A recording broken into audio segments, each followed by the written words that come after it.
अस्सलामु अलैकुम वरहमतुल्लाहि वबरकातुह। अल्हम्दुलिल्लाह वस्सलातु वस्सलामु अला रसूलिल्लाह। रब्बि इश्रह ली सदरी व यस्सिर ली अमरी वहलुल उक़दतम मिन लिसानी यफ़क़हू क़ौली। क्या नीलामी, बोली या ऑक्शन जो है ये जायज़ है? बोली की जायज़ सूरत। बोली या नीलामी या ऑक्शन क्या है?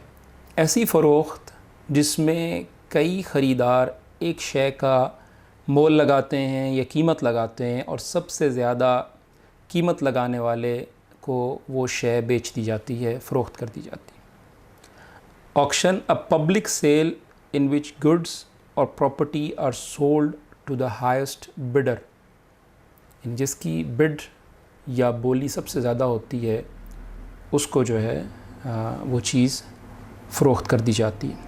और ऑक्शनर वो शख्स होता है जो बोली को कंडक्ट करता है या बोली के सारे मामलात को देखता है और आवाज़ लगाता है और उस मसनूआत का या उस प्रोडक्ट का तारुफ़ कराता है।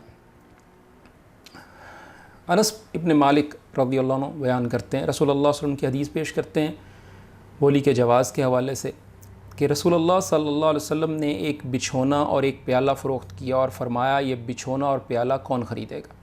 तो एक शख्स ने कहा मैं इन्हें 1 दिरहम में ख़रीदता हूँ। तो रसूलुल्लाह सल्लल्लाहु अलैहि वसल्लम फरमाया 1 दिरहम से ज़्यादा कौन देगा? 1 दिरहम से ज़्यादा कौन देगा? तो एक शख्स ने नबी सल्लल्लाहु अलैहि वसल्लम को 2 दिरहम दिए और उन्हें ख़रीद लिया। सुनन तिरमिज़ी 1139 और इमाम तिरमिज़ी ने इसके बाद लिखा है कि यह हदीस हसन है। दूसरा जाबिर रज़ियल्लाहु अन्हु, जाबिर इब्न अब्दुल्लाह रज़ियल्लाहु अन्हु से एक हदीस है सही बुखारी में 2141, उससे भी बाज़ उलमा ने इस बात का इस्तदलाल लिया है बोली के जवाज़ का। और तीसरा शरीयत के जो उमूमी उसूल हैं उसके मुताबिक ये बेदुरुस्त है, क्योंकि इसमें कोई ऐसी शय नहीं है कि जो शरई उसूलों के मुखालिफ हो।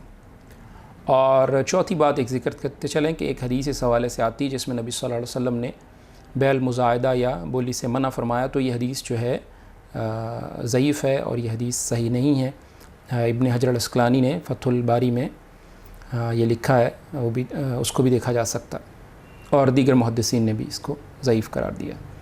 तो इस बै के, बोली के बै के या बैल मुज़ायदा जो है इसके जवाज़ में और ऑक्शन के जवाज़ में कोई शुबा नहीं है।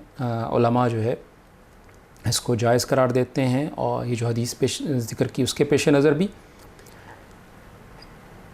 बोली के हक़ के क़वाइद व ज़वाबित के हवाले से बैनुल अक़वामी इस्लामी फ़िक़्ह अकेडमी ने कुछ उसूल व ज़वाबित बयान किए थे। मुजम्मा अल-फ़िक़्ही अल-इस्लामी अद-दौली का एक इजलास 1993 में 1414 हिजरी में बरुनाई दारुस्सलाम में हुआ, तो वहाँ कुछ क़वाइद व ज़वाबित इस हवाले से बयान किए गए, उनको आपके सामने रखते हैं। पहली बात ये कि बोली के लिए कोई मुआहदा या तहरीर या अक़द या कॉन्ट्रैक्ट जो है तहरीर करना, इसमें कोई हरज नहीं है।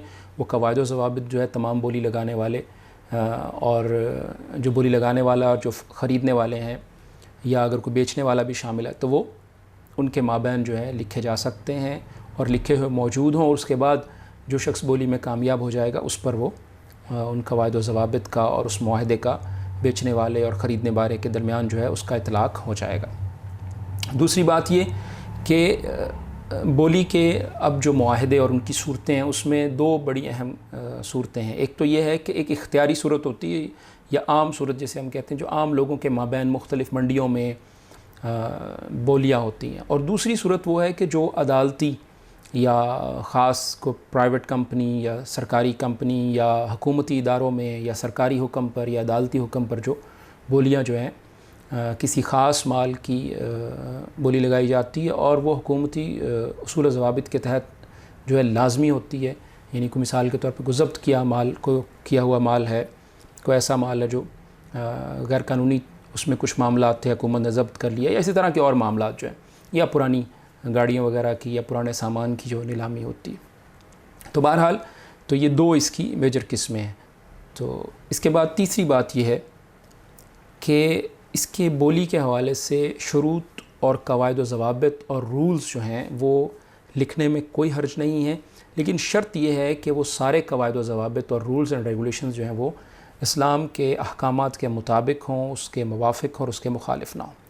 چوتھی بات یہ کہ بولی میں شامل ہونے والوں سے زر ضمانت، یہ سیکیورٹی لینا، اس میں حرج نہیں ہے، لیکن جس چیز کو ملحوظ خاطر رکھنا ضروری ہے وہ یہ ہے کہ جو شخص بولی میں خریداری نہیں کر سکا یا بولی میں کامیاب نہیں ہو سکا، اس کی زر ضمانت اس کو واپس کر دی جائے، اس کی سیکیورٹی اس کو واپس کر دی جائے، اور جو بولی دینے میں کامیاب ہو گیا اور شے اس نے خرید لی، اس کی زر ضمانت قیمت میں شمار کر لی جائے۔ مثلا 10,000 روپیہ سیکیورٹی ڈپازٹ تھا یا زر ضمانت تھی، 1 لاکھ روپے میں شے جو ہے وہ خریدار نے خرید لی، اب وہ 10,000 جو 10,000 تھا وہ اس کے 1 لاکھ میں سے نفی ہو کر اس کو اب 90,000 کی ادائیگی کرنا ہوگی۔